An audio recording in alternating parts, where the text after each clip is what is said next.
Welcome to The Explainer. Today, we are diving into one of the most brilliantly horrifying characters to ever come out of Scandinavian comedy. Seriously, he's a so-called counselor who makes pretty much every other flawed guide in pop culture look like an absolute saint. So, you probably know the type, right? The flawed but, mostly harmless school counselor from shows like South Park. They mean well, but they're just not very good at their jobs. Well, today we're looking at Sweden's much, much darker and way more absurd answer to that. Farbror Barbro. Okay, so here's how we're going to break this down. First, we'll set a baseline for this kind of character. Then, we'll properly meet the man, the myth, the monster himself, and finally, we'll get into exactly how his unique brand of comedic horror actually works. To really get a handle on just how extreme this character is, we've got to start with something familiar. So let's begin with South Park's Mr. Mackey. He's kind of the perfect, gentle entry point into this whole world of questionable guidance. Right, so Mr. Mackey. He's really the classic example of the bumbling but good-hearted counselor. The joke is his incompetence. He genuinely tries to help the kids, okay, but his advice is almost always useless.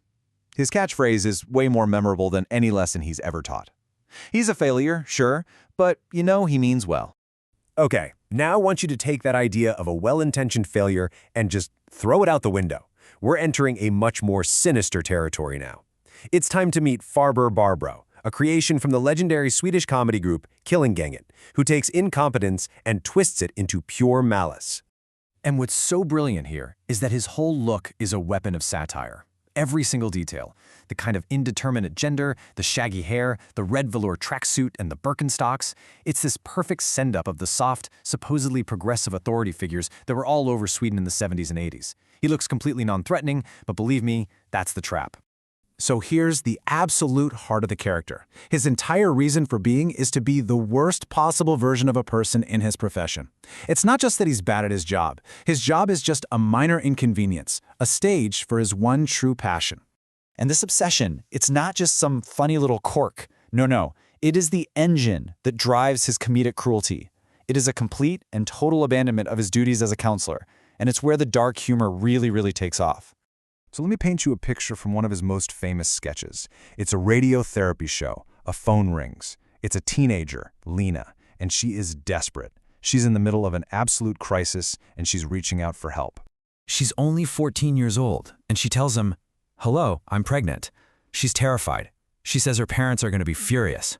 I mean, this is a massive, life-changing moment, a desperate cry for help to someone who's supposed to be a trusted authority figure. And his instant reply, you just can't make this stuff up, is, "What kind of stereo do you have at home?" That's it. No empathy, no guidance, not a single word about her actual problem. He just completely steamrolls her cry for help to instead diagnose the quality of her audio system.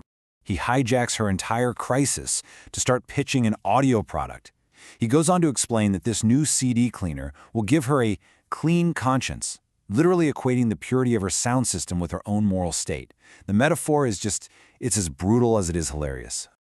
And it all comes down to his catchphrase, which basically means, "There are no shortcuts to the perfect sound, you fool." And that just says it all, doesn't it? That's his entire life philosophy. Perfect audio is the one true moral good, the only problem that's actually worth solving. And anyone who doesn't get that is, well, a fool.